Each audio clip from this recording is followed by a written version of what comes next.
Question 1. In what ways does your media product use, develop or challenge forms or conventions of real media products? So our product uses many conventions of our chosen genre, and as we chose a thriller, we thought our genre would, decided we want to play it somewhat safe and follow the conventions. So first of all, we chose to make a male killer and a female victim, and this is similarly found in the movie Scream. Although we realised this could be seen as sexist and thus tarnish our product, we decided to go with it, and as the most common convention is a male killer and a female victim. We are aware that we could have challenged this by reversing the roles, but for the sake of realism, we decided to have a man as the killer. We had decided to have the man as the killer with our male actor, who was a lot larger and taller than our female actor. And we was gonna change it, but we decided to keep it. Yeah. Originally, what was we gonna do it originally? It was gonna be a female yeah. and a male, because we had a female on hand who could overpower our male, but we decided to go with the safe convention. Yeah. And this also goes along with what Prop said on that women are seen as a victim. This also became a genre staple and can be found in the most popular thrillers. You also notice that nighttime was a popular convention that can be found in almost any thriller.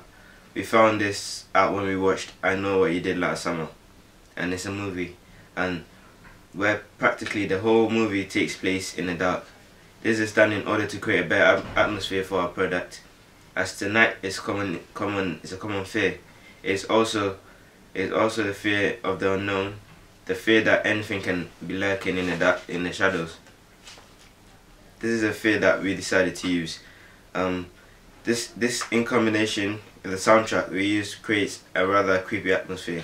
As Simon said, we decided to stick with night, although there are quite a few films that actually have daytime, and Simon did want daytime because he wanted to put a spin on it, but I decided once again I wanted to play it rather safe and stick to a conventional thriller, just so it sets in that creepy mood. Yeah. And back to the sound. The film Hostel uses a mixture of distorted and abstract sounds, and this is used in order to create more of the scenes unsettling for the audience, which we found was quite a good idea. We decided to go with a dark, low-tone music track, and we edited it ourselves to make it fit better with our product. We also used a heartbeat, and we distorted it and twisted it to make it sound creepier, and as a group we all decided that would be a pretty good idea. Yeah, because making it creepy is just like, that's the whole thing about horror movies. That's the whole thing about thriller. Thriller. Well, it's more of a thriller slash horror we decided to go with in the end. I forgot to mention that earlier, sorry. Yeah.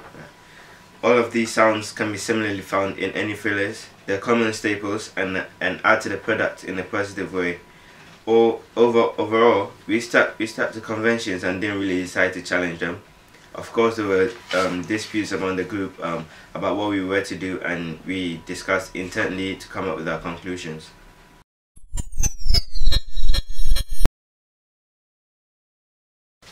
Question 2 of our final evaluation. How does your media product represent particular social groups?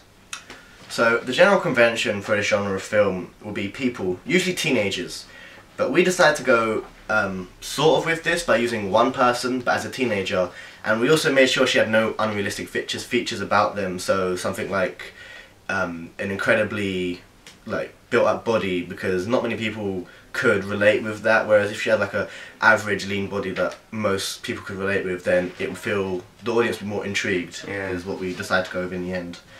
Originally our victim intended to be someone that anyone and everyone could relate with, and this goes back to what I said about how having no unrealistic features. And this is so that everyone could feel the fear that she was feeling, because they could imagine themselves in that position.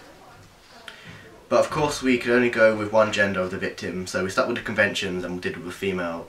I was wanting to go for a male because I wanted to put a small spin on this, and so was Simon at one point, but then in the end we both decided to come together and just chose a female because, once again, like I've said, because our actors. This was the only problem with our idea, unfortunately, but obviously we can't represent both genders of any one character, so we attempted to come up with a new idea based around our victim, and we decided, like I said before, we decided to make her female. Yeah, because female are more like, they can be seen as more vulnerable, sort of, rather than a very masculine man. And always portray any danger towards anyone, With popular thrillers such as Taken, we noticed a running trend.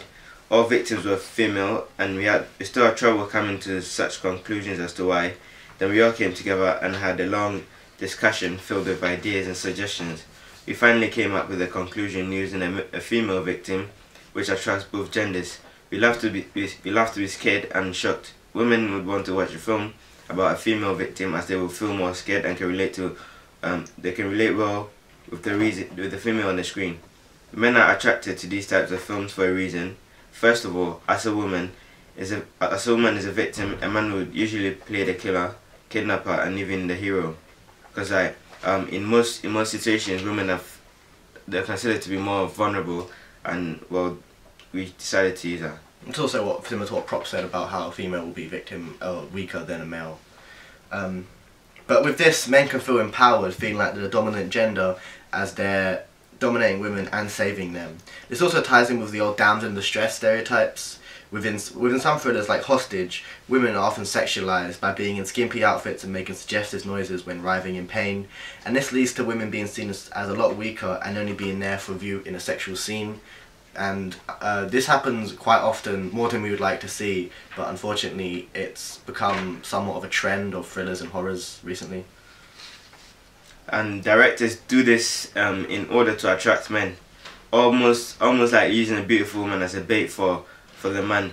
We only decided to play it on the empowerment and decided not to sexualize our female actress because it's seen a bit inappropriate, and it's for a school project as well. Yeah, and we feel that it ruins the integrity and dirties the piece. A thriller should have a good plot and a few twists, a protagonist and antagonist. The sexualizing of women just leads to our piece feeling sleazy in our eyes. And this was one of the things that we both agreed on. We both agreed that we didn't want our female to be sexualized in any way. Unfortunately, you can't help being sexualized in some ways because anyone can see anything from any angle, but we wanted to make sure our audience had the point that we just wanted her to appear weaker than the man, not to be sexualized.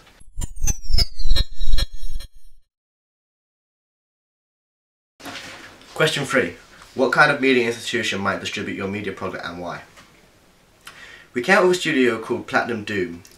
We have thought about the question and decided that Platinum Doom would be interested in distributing our product. This is an institution that is experienced in the horror and thriller genres, and they're a production company that works in line with motion pictures. They was created by filmmakers Michael Bay, Brad Fuller and Andrew Form in 2001. Because of our ideal horror/thriller genre, we think that they'll be interested in our thing, as that's the genres they specialise in. And our second idea that we decided to go with was a New Line Cinema. Because basically we think that New Line Cinema would also be interested in a horror/thriller genre, because they produce such horror movies as Nightmare on Elm Street and The Final Destination, which both movies just turn out to be such huge hits. And we don't want to be in a position where we feel like we're under the shadows of these big movies. So we decided that if any case we could turn our production to a more independent film company like Film 4. And in the end we decided definitely that Film 4 or Project Canal would be one of our two main choices, as indie British films are usually the most thing they have with their distributing company.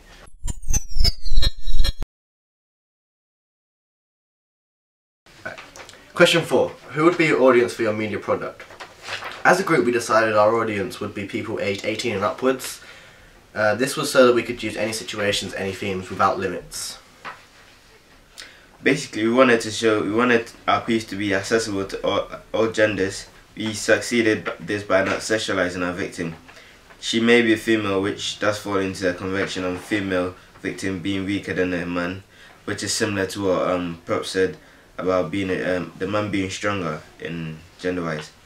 As our piece is set in an estate, we plan for our audience to be people who could relate, so typically working class people. We actually wanted people from all walks of life, and we didn't aim at a specific race.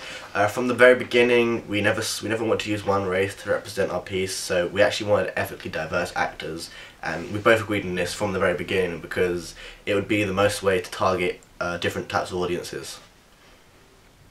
Stereotypical audience for genre. With horror, the stereotypical audience normally targeted would be 15 to 18 certificates. The reason is that most horror films were made pretty much violent and with a lot of sexual scenes and death, and like we said earlier, we also wanted to have a film with no limits. Yeah. The most violent scenes of graphic images are going to be certificate 18 plus.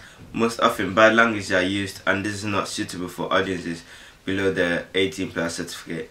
Horror movies don't take a lot of intellect to understand, as they generally go on the basis of killings, and Kill List is a movie which which follows this kind of path.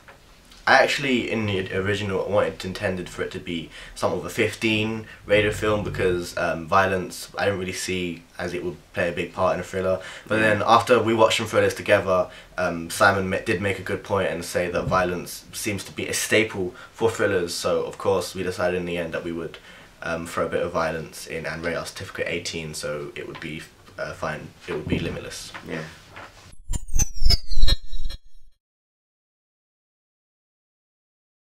Question 5. How did you attract/address your audience? The target audience for our opening sequence would have to understand the general conventions of a thriller/horror film.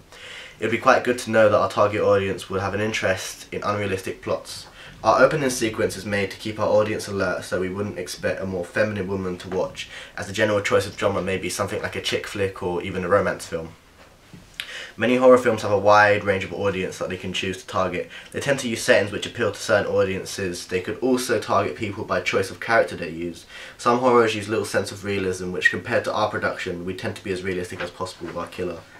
Yeah, but basically we chose the idea of focus on realism because most people will enjoy and at the same time be alert and focus on a film which is likely to happen in real life.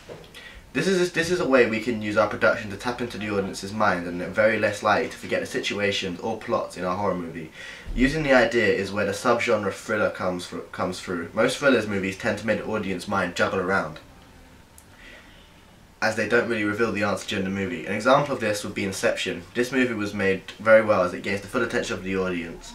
They make the audience figure out the puzzling plot of the movie. Our characters are typically innocent young female. And a scary looking man. This character's choice indicates that most teenagers, especially boys, are more likely to buy a ticket to watch the cinema, not forgetting that females are the similar age as well, as our female character would be more relatable to them, and as we said before, females want to feel the fear that she is feeling. Yeah.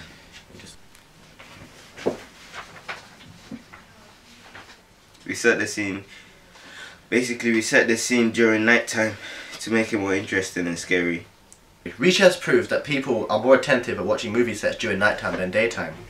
The house that we used was a good location for horror because the street is empty at nighttime and you can see all the cars parked on the curb. This indicates that no one comes out during this time and everyone's mind is on their own business.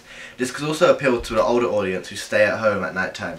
The camera shots that we used were very well thought out to make it as interesting as possible. We used quick cuts and reverse shot of our killer and our victim to keep the audience engaged.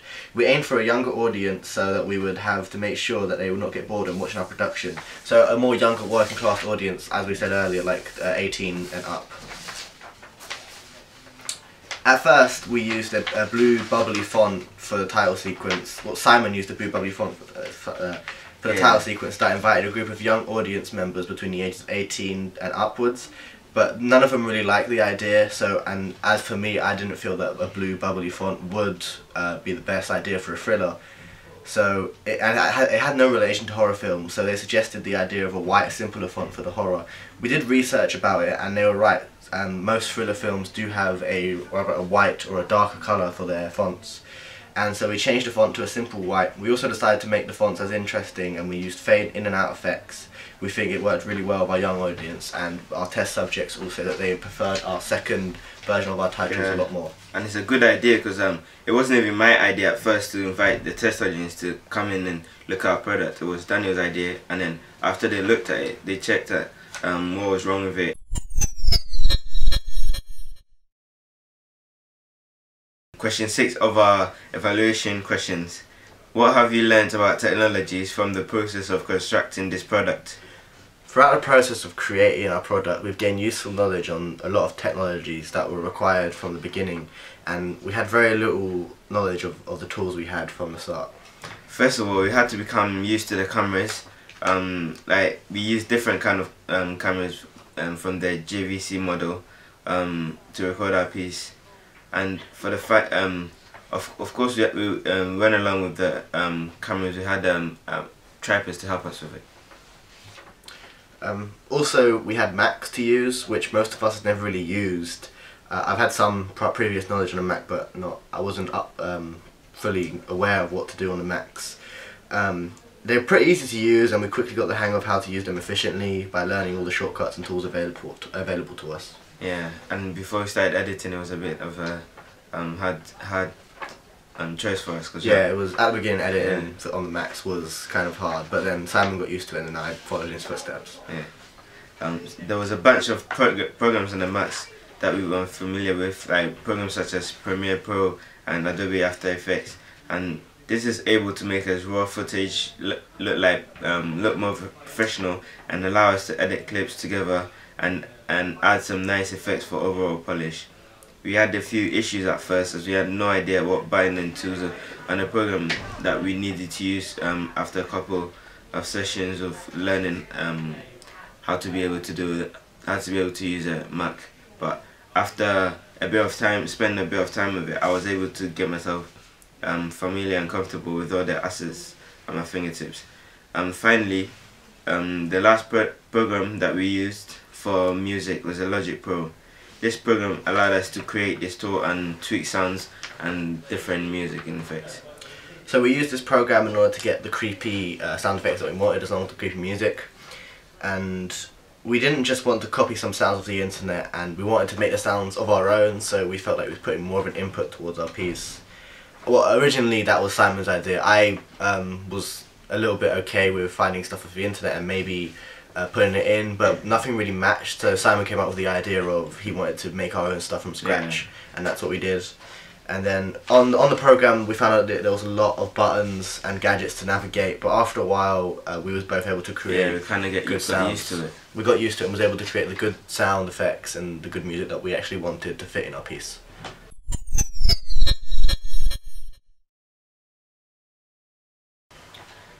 Question 7 of our final media evaluation.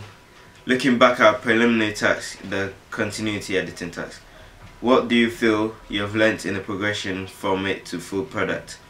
Looking all the way back to the beginning of this journey, we feel that we have become more comfortable with the equipment that we had and the skills that we needed to learn in order to create a good product. We feel that our skills have become more advanced. At the beginning of the course, we had a little idea what we was getting into. Our skills were weak, and as our knowledge of the said medium and also our ideas were far too unrealistic. We wanted things that we just couldn't do. Now that our final product is finished, it is clear that our skills have come further than what they were at the beginning of our media course. On our preliminary, the footage was rather off. It was very off. It was rough, and the editing was pretty bad, to be honest. We were aware at the time that it wasn't amazing, and we knew that we had to get more comfortable by using the programs at hand. We feel as if we've achieved what we wanted in our final product, as it looks far better than our preliminary ever did. Yeah. We watched both of them for a before and after, and found that our final product looked a lot smoother, and the lighting, continuity, sound effects, acting was just far better. We also became more alert of the keywords and focused on them areas such as mise-en-scène and editing for sound effects. Overall, the experience has been an educational one, and we've learned a whole lot of new skills, and we even learnt what the industry that we want to get involved in is like. Yeah.